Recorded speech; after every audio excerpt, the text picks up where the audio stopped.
A single dad working as a janitor saves a young girl's life during a plane emergency using quick thinking and first aid knowledge. Though he loses his job for helping without permission, his brave actions inspire change. Later, the grateful child whispers words that remind everyone that real heroes come from unexpected places and that doing the right thing always matters most. Before you watch full story, comment below from which country are you watching. Don't forget to subscribe for more amazing stories. The airport terminal was empty at 5 a.m. Tom Williams pushed his cleaning cart slowly down the long hallway. His back hurt from working all night, but he did not complain. He had a daughter to feed. Tom was 42 years old. His wife died 3 years ago from cancer. Now he raised their daughter, Sophie, alone. She was 10 years old and the only good thing left in his life. Every morning was the same routine. He would wake up at 3:30 a.m., make Sophie's lunch for school, leave it in the refrigerator with a note that said, "Love you, sweetheart," and then catch the first bus to the airport. He worked the night shift because it paid slightly more. Every dollar mattered. Sophie stayed with their neighbor, Mrs. Chen, an elderly woman who treated Sophie like her own granddaughter. Mrs. Chen never asked for money, but Tom always left $20 on her kitchen table each week.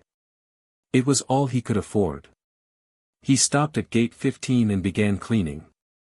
He wiped every seat carefully. He checked under each chair. Other cleaners worked fast to finish early. Tom did not. He made sure everything was perfect. His supervisor once asked him why he worked so slowly. Tom had replied, "Because someone's mother, someone's child, will sit here. They deserve clean and safe." His phone rang. It was his boss, Mr. Peterson. "Tom, I need you on a private plane. Gate 22. Right now." The regular cleaner called in sick. "I will be there," Tom said. He walked to gate 22. A large white jet waited outside. Tom climbed the stairs and entered. Inside, everything was expensive. Leather seats. Gold details. Soft carpet. A woman sat near the front. She wore a black business suit. Her hair was pulled back tight. She typed on her laptop very fast. She did not look up when Tom entered. "Excuse me, ma'am," Tom said quietly. "I am here to clean."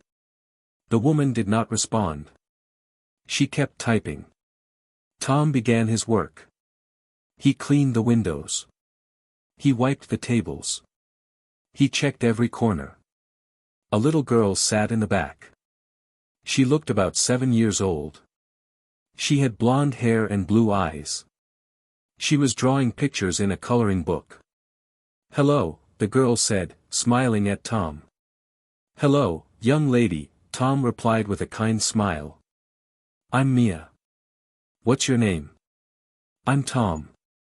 "Are you the pilot?" "No, I just cleaned the plane to make it nice for you." Mia nodded and went back to her coloring. Tom noticed something on the floor near Mia's seat. He bent down to look. It was a small piece of broken glass. Very sharp. He picked it up carefully and put it in his pocket. Then he checked the whole area. He found 3 more pieces. He collected them all. The woman's phone rang. She answered it immediately. "Listen carefully," she said in a cold voice. "I don't care about their complaints. We are closing that factory." End of discussion. Tom realized who she was. Victoria Hayes. He had seen her picture in newspapers. She owned a big technology company called Hayes Industries. The company made software for hospitals and banks. She was worth millions, maybe billions. She was one of the most powerful business women in the country. Tom had read an article about her once while cleaning the airport lounge. The article called her ruthless and brilliant. It said she had built her company from nothing, working 18-hour days, never taking breaks, never showing weakness. The article also mentioned she was a single mother, though it did not say what happened to Mia's father. Tom understood working hard to provide for your child. But he could not understand the coldness in her voice when she spoke to people. The pilot's voice came through the speakers. Ms. Hayes, we are ready for takeoff. Please fasten your seatbelt. Victoria kept talking on her phone. She waved her hand like the pilot was annoying her. Ma'am, the flight attendant said nervously. We need to take off. Please end your call. Victoria gave her an angry look. She finished her call and put on her seatbelt. She never stopped typing on her laptop. Tom moved to the back of the plane where he was supposed to stay during the flight. Through the curtain, he could see Mia. She was eating strawberries from a small bowl. Tom felt worried. His daughter Sophie was allergic to strawberries. Very allergic. The first time she ate one, her face swelled up. They had to rush her to the hospital. The doctor said she could have died. He remembered that day clearly. Sophie had been 5 years old. They were at a friend's birthday party. Someone brought a fruit platter. Sophie had eaten 2 strawberries before Tom noticed. Within 5 minutes, her face started swelling. Her breathing became difficult. Tom had driven 90 miles per hour to the hospital, running red lights, his heart pounding in his chest. The emergency room doctor had given Sophie an injection of epinephrine. She recovered, but the doctor's words stayed with Tom forever. Another 10 minutes and we might have lost her. Since that day, Tom always carried antihistamine tablets in his pocket. Always. He also carried an EpiPen that cost him $200, money he could barely afford. But Sophie's life was worth everything. He watched Mia eat another strawberry. She seemed fine. Maybe she was not allergic. Tom told himself to relax. Not every child had the same allergies as Sophie. 20 minutes passed. Tom organized his cleaning supplies. Then he heard coughing. He looked through the curtain. Mia was scratching her arms. Her face looked red. Tom moved closer. Mia's breathing sounded strange. Short and fast. Her cheeks were covered in red spots. Tom's heart started beating fast. He had seen this before with Sophie. He walked quickly to Victoria. Ma'am, he said. Victoria held up one hand. Not now. Ma'am, your daughter. I said not now. Victoria snapped. She did not look at him. Mia coughed harder. She scratched her neck. Her lips were starting to swell. Tom did not wait anymore. He went straight to Mia. Sweetie, did you eat those strawberries? He asked gently. Mia nodded. She tried to speak but could not breathe properly. Victoria finally looked up from her laptop. She saw Mia's face and stood up quickly. Mia. What's wrong? The little girl could not answer. She made a wheezing sound when she tried to breathe. Her small hands grabbed at her throat. She's having an allergic reaction, Tom said. She needs medicine right now. An EpiPen. Victoria's face went pale. What? No. She's not allergic to anything. She's fine. She just. Mia's coughing turned into gasping. She could not get enough air. The flight attendant ran over. What's happening? Do you have an EpiPen? Tom asked quickly. Any epinephrine? The flight attendant's hands shook. I'll check the medical kit. She ran to the front of the plane. Tom could hear her opening cabinets. When she came back, she looked scared. There's no EpiPen.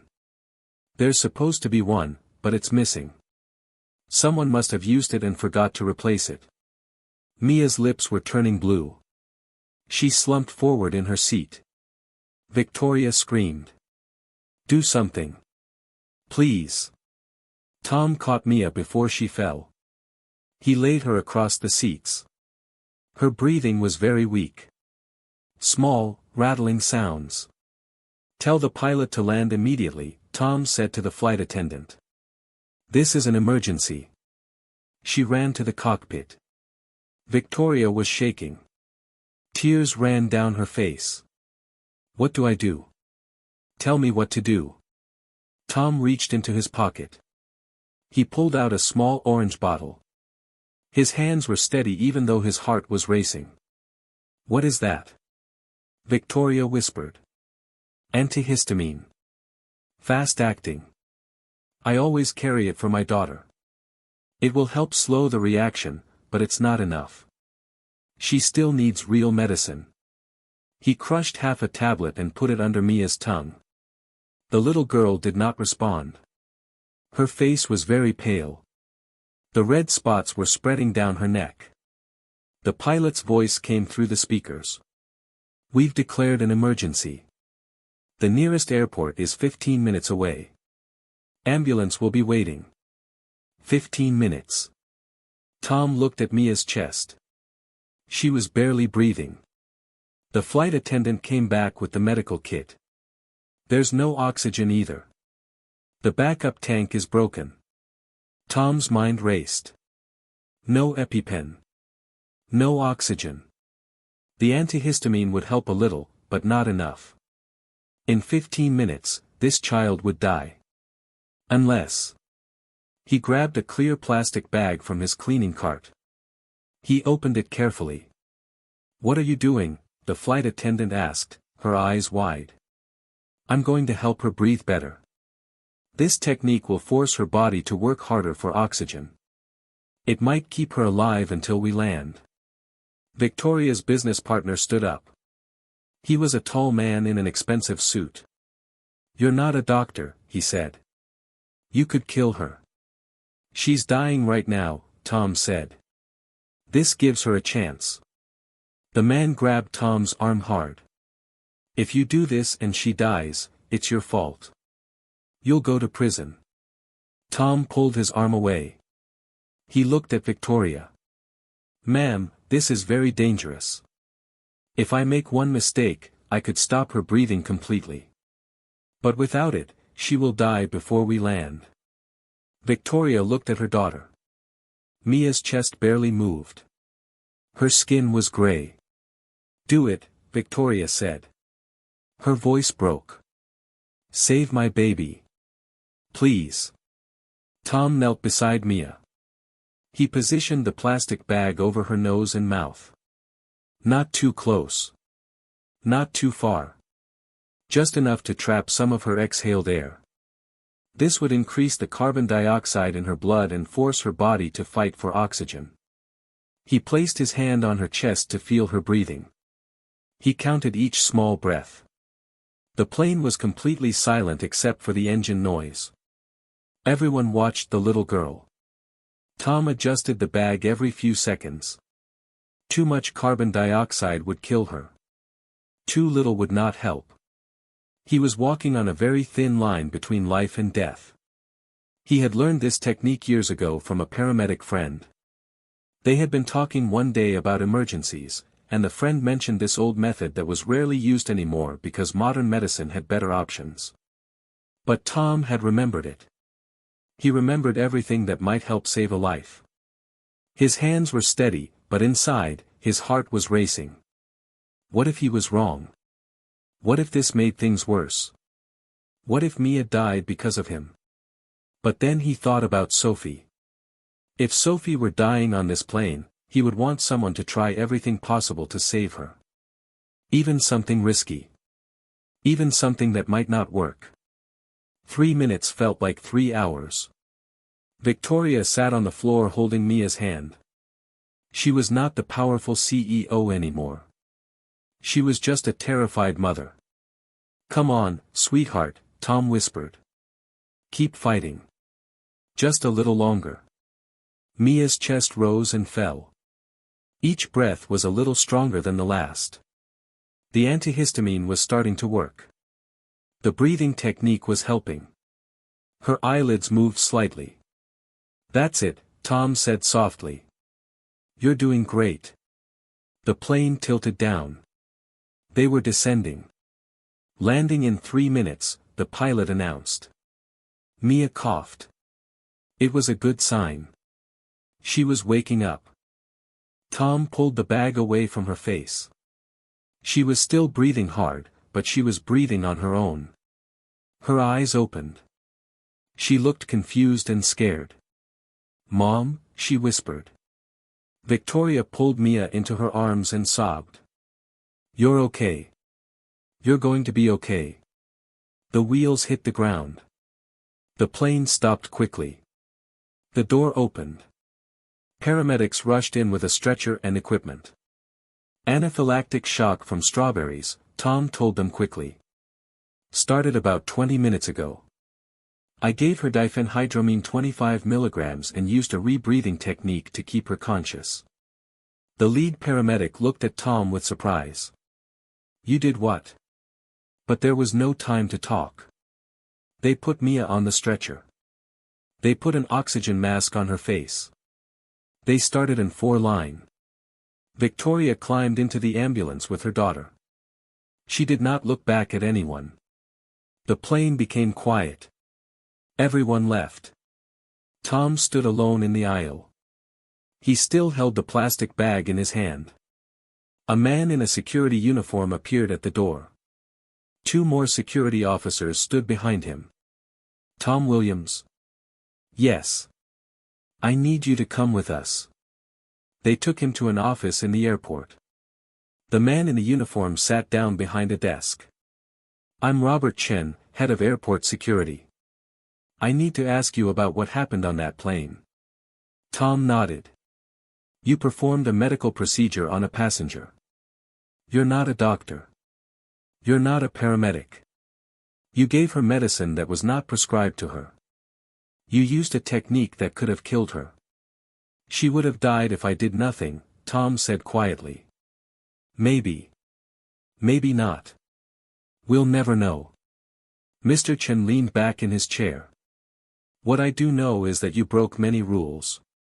The airline is suspending you immediately. If the family decides to sue you, you could go to prison. Tom said nothing.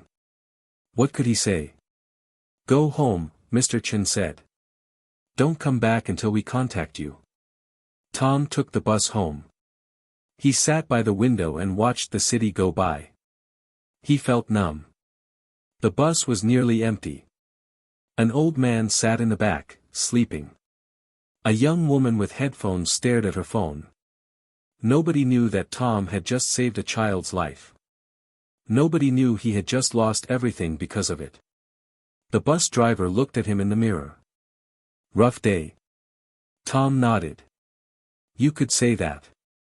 Tomorrow will be better, the driver said. Tom wanted to believe that. But he did not. Sophie was still at school. The apartment was quiet and empty. Tom walked through the small rooms. 2 bedrooms, 1 bathroom, a kitchen barely big enough for a table. The rent was $850 per month. Cheap by city standards, but now impossible. He looked at the refrigerator covered in Sophie's drawings. Her perfect spelling tests held up with magnets. A photo of the 2 of them at the park, both smiling. How was he going to tell her they might lose this apartment? How was he going to explain that helping someone had cost them everything? His phone buzzed. A text message from his boss. Tom, I'm sorry. The airline is letting you go. It's official. I tried to argue for you, but they won't change their minds. Your final paycheck will be mailed to you. Tom sat on the couch and stared at the wall. He had just lost his job.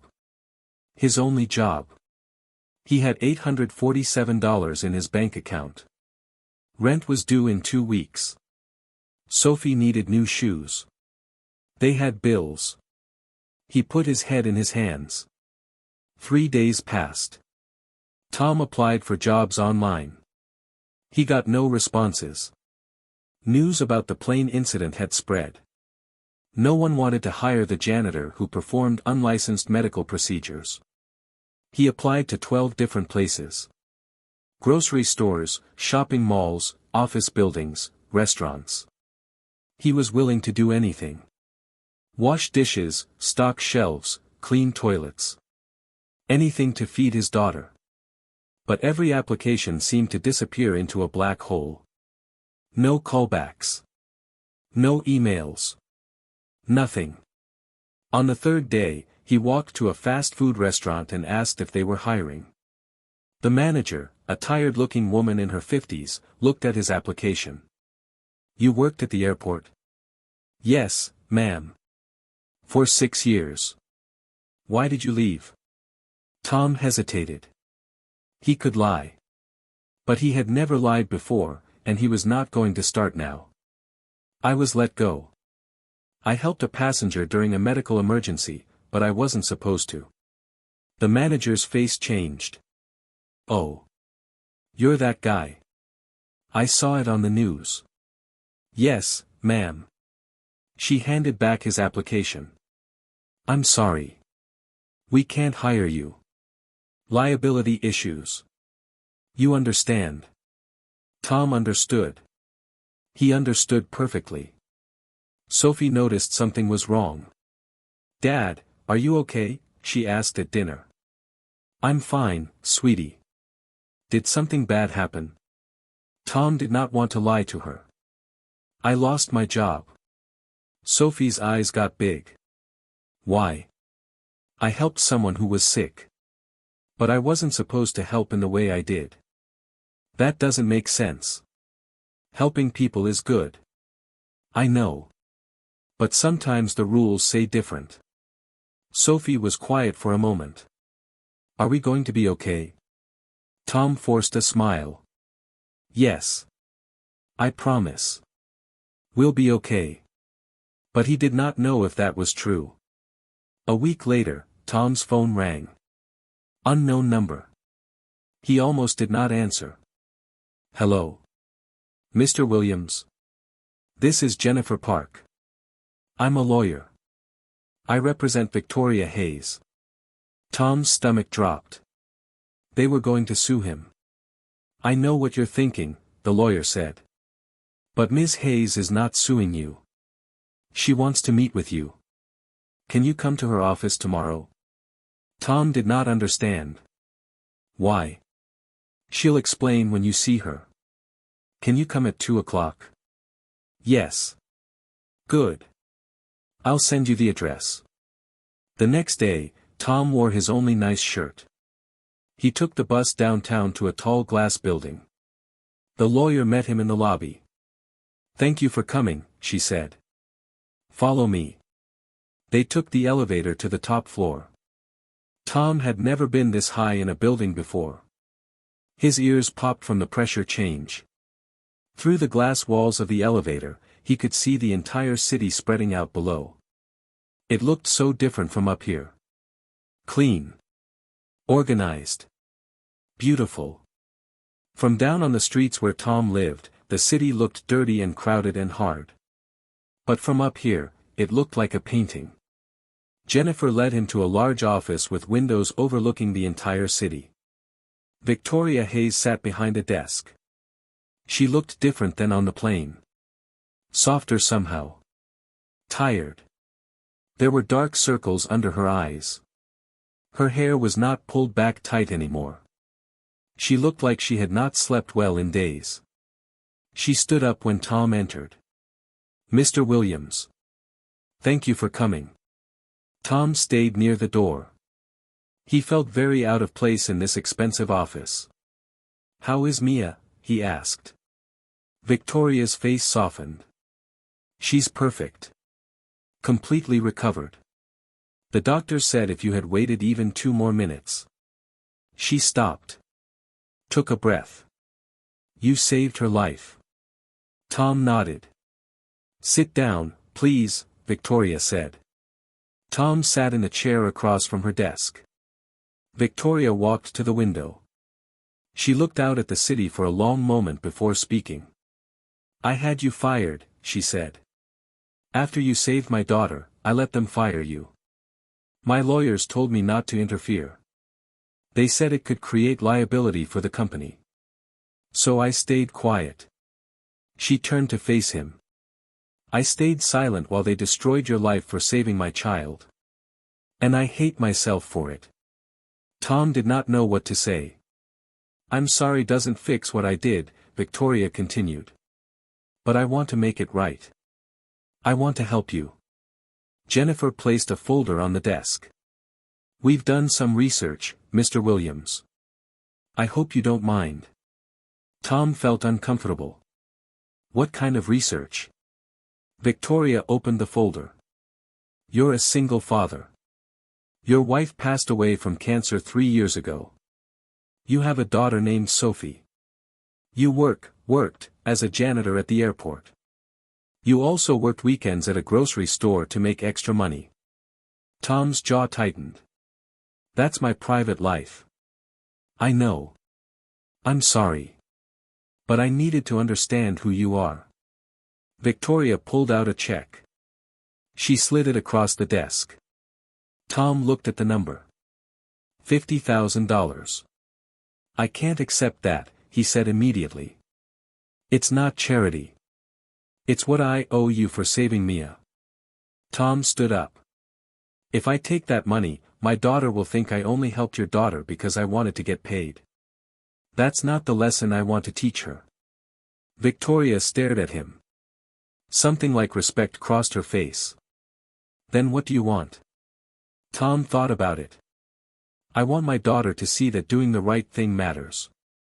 Even when it costs everything. That's what I want. Victoria was quiet for a long moment. Then she nodded slowly. You're a better person than I am, she said. I don't think that's true. It is. Victoria sat back down. I've spent 20 years building my company. I've made decisions that hurt people. I've closed factories. I've cut jobs to increase profits. I told myself it was necessary. That's what success requires. She gestured at the check on the desk. And now I'm trying to fix my guilt with money because that's the only thing I understand. Tom sat back down. Then help me in a different way. Help me find a job. A real job. Something where I can support my daughter. Jennifer spoke up. We have a better idea. Ms. Hayes wants to start a program. A foundation. It will help improve safety on airplanes. It will train people to handle medical emergencies. And it will protect employees who help passengers in crisis. Victoria leaned forward. What happened on that plane should never have happened. There should have been an EpiPen in the medical kit. There should have been working oxygen. And when those things failed, there should have been someone who knew what to do. She paused. I can't give you back your old job. The airline won't allow it. But I can create something new. Something better. I want you to run this foundation. I want you to teach other people what you know. I want to make sure that the next time someone's child stops breathing on a plane, they don't have to rely on luck. Tom stared at her. You want me to run a foundation? Yes. We'll call it the Mia Hayes Safety Foundation. You'll develop training programs. You'll work with airlines to improve their medical equipment. You'll be the director. Jennifer slid another paper across the desk. The starting salary is $75,000 per year. Plus benefits. Health insurance for you and Sophie. Tom looked at the paper. He could not believe what he was reading. Why are you doing this? He asked. Victoria's eyes were wet, but she did not cry. Because Mia asks about you every day. She wants to know if you're okay, if you got in trouble. And I didn't have an answer that didn't make me ashamed. She reached across the desk. I can't undo what I did. But I can try to do better. Let me do better. Tom looked at her hand. Then at the papers.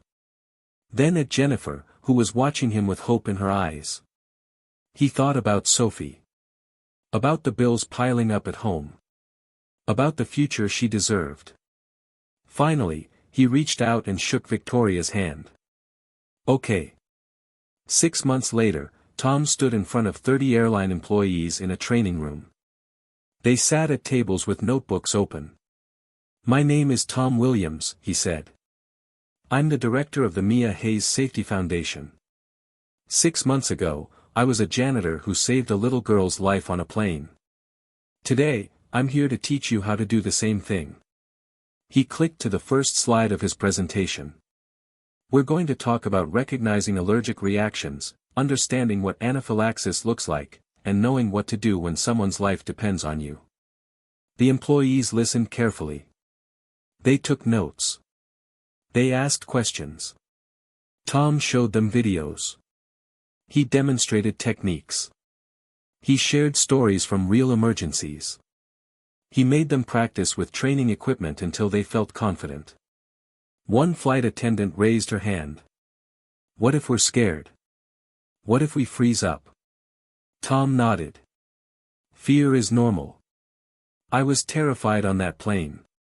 My hands were shaking inside, even though they looked steady. But here's what I learned: you don't need to be brave. You just need to move. One step at a time.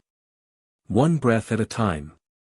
Fear doesn't go away, but action makes it smaller." After the training session ended, a flight attendant came up to Tom. "Thank you," she said. "I've been flying for 15 years, and no one ever taught me this. I feel more prepared now." Tom smiled.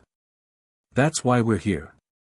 Another employee, a young man who looked fresh out of college, approached nervously. "Mr. Williams, I just wanted to say, what you did was incredible. Losing your job but still standing here, helping others. That takes real courage." Tom shook his head. "I'm not courageous. I'm just a father who understands that every passenger on a plane is someone's child, someone's parent, someone's whole world. That's not courage. That's just being human." That evening, Tom picked up Sophie from school. They drove home in the used car he had bought last month. "How was school?" he asked. "Good. We learned about heroes in history class." "Oh yeah? Like who?" "Like firefighters and doctors and people who save lives." Sophie looked at her dad. "The teacher asked if we knew any real heroes. I told her about you." Tom felt his throat get tight. "What did you say?" "I said my dad saved a little girl on a plane. And even though he got in trouble, he still did the right thing. The teacher said that's what real heroes do." Sophie paused, then continued. "Some kids didn't believe me. They said janitors can't be heroes. But I told them heroes can be anybody. Heroes are just people who help when nobody else can." Tom had to pull the car over for a moment. He wiped his eyes quickly, hoping Sophie would not notice. "Dad, are you crying?" "No, sweetie. Just something in my eye." Sophie smiled. She knew he was lying, but she did not say anything. They stopped at the grocery store. Tom let Sophie pick out her favorite cereal, the one that cost $2 more than the cheap brand. 6 months ago, he could not afford that. Now he could. It felt like a miracle every time. At the checkout, the cashier looked at Tom's face. "Hey, aren't you that guy from the news? The one who saved that little girl?" Tom nodded, feeling embarrassed. "Man, that was incredible.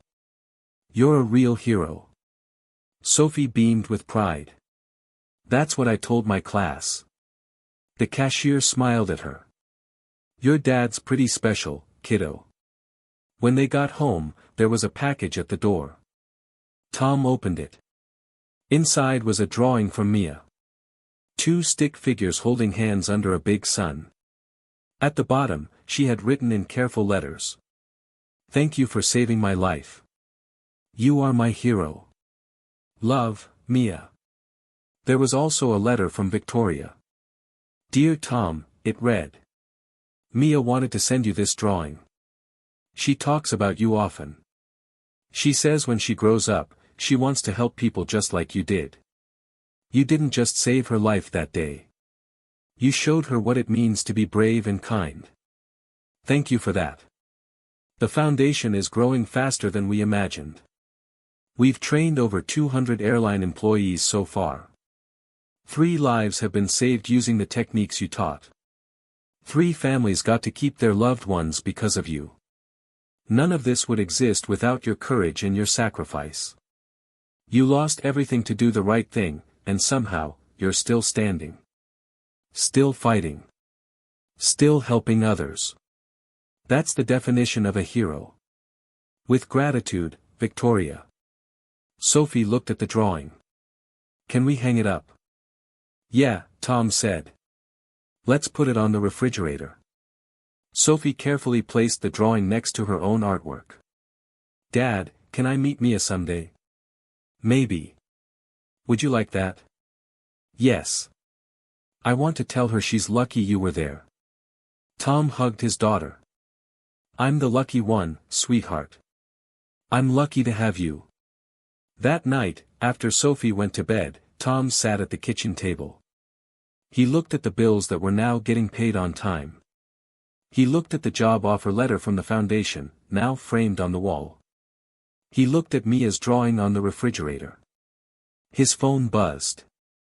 A text from Victoria. The foundation just received approval to expand the training program to 20 more airlines. You're changing lives, Tom. Thank you. Tom typed back, thank you for giving me the chance. He opened his laptop and checked his email. There were messages from people he had trained, sharing success stories. One flight attendant had recognized the signs of a heart attack and saved an elderly passenger. Another had helped a child who was choking. The techniques Tom taught were making a real difference. He thought about where he had been 6 months ago. Fired. Hopeless. Scared. Unable to see any way forward. And now he was here. Not rich, but stable. Not famous, but respected. Not powerful, but making a difference. His phone rang. It was Jennifer, the lawyer. Tom, sorry to call so late. I have news. The airline that fired you wants to issue a public apology. They want to acknowledge that they made a mistake. They're also implementing the Foundation's training program across all their flights. Tom was quiet for a moment. What changed their mind? Public pressure. And the fact that your methods have saved lives. They can't ignore that. I don't need an apology, Tom said. I just want them to do better. I know. But you deserve recognition for what you did. You deserve to have your name cleared. Tom thought about it. Okay. But only if the apology includes a commitment to better safety standards. That's what matters. Deal, Jennifer said. You're a good man, Tom Williams. After the call ended, Tom walked to Sophie's room. She was sleeping peacefully, her favorite stuffed bear tucked under her arm. He remembered the nights after he lost his job. The nights when he lay awake wondering how he would feed her, how he would keep a roof over her head, how he would explain that doing the right thing had cost them everything. But Sophie had never doubted him. Never blamed him. She had simply said, "You did what you had to do, Dad. I'm proud of you." Those words had carried him through the darkest times. Tom stood in her doorway and watched her breathe. Each breath a reminder of what mattered most. We're going to be okay, he whispered. We're going to be just fine. And for the first time in a long time, he believed it. Tomorrow he would train more airline employees. Tomorrow he would answer more emails from people whose lives had been touched by the Foundation. Tomorrow he would continue building something that mattered. But tonight, he was just a father watching his daughter sleep. Just a man who had done the right thing and somehow, against all odds, found his way back to solid ground. The city outside was quiet. The apartment was warm. And in this small moment, everything was exactly as it should be.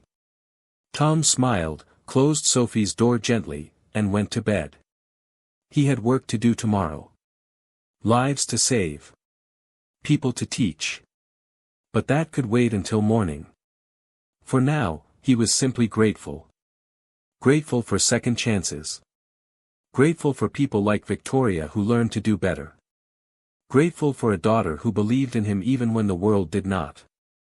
And most of all, grateful that when the moment came, when a child's life hung in the balance, he had been there. He had been ready. And he had not hesitated. That was enough.